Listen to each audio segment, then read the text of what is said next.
A fresh power struggle has emerged within the Zimbabwe's ruling party ZANU-PF, with sources revealing a concerted effort to block Vice President Constantino Chiwenga's potential rise to presidency in 2028. Zandapinda mashoko anoonekwa as a fresh bid ari kuona kuti aiwa generali woblokewa apa to 2028. Zandapinda mashoko amudanyorwa panapa ndobva subscribe like or turn the bell icon tichipinda panapanyora chiti according to insider at the party's headquarters Jongwe House, a faction is now advocating for the elevation of a woman to the top post in the party, intensifying the already complex political dynamics within the ruling party.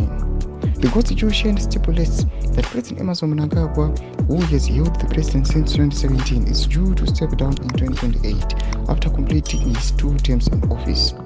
This has opened the door for a fierce battle for succession, with the Vice President Constantino Chiwenga long considered a strong contender to take over. However, the latest development suggests that the fight for the top spot is far from settled.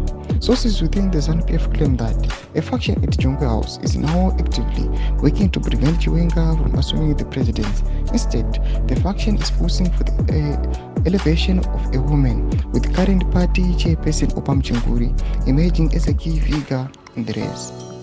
There are powerful forces within the party who believe that it is time for a woman to lead ZANU-PF. Ndo mashikana muda panapa tikuona kuti aiwa vakomana vana Muchinguri aiwa vachisapota vakomana from the Jongwe House vari kunzi aiwa ndo vari kuda kurwisa aiwa general kuti varege kuatena aiwa upresidency vachisucceeda mutungamiri wenyika. Zvari kuona kuti power struggle yachizonyanyisa. Zvatakuona kuti mavakuisa kubuda mafactions akutosvika 3 chaiwo, chiona vanhu vachirwidzana, vamwe vachiti pusha for 2030 agenda, vamwe vachipusha general, vamwe vachipusha aiwa this Opam Chinguri. Tudze mafunguro enyu muri kudi pamusoro pechitwi ichi. Ndinga comment section medu, subscribe or like, and turn the bell icon.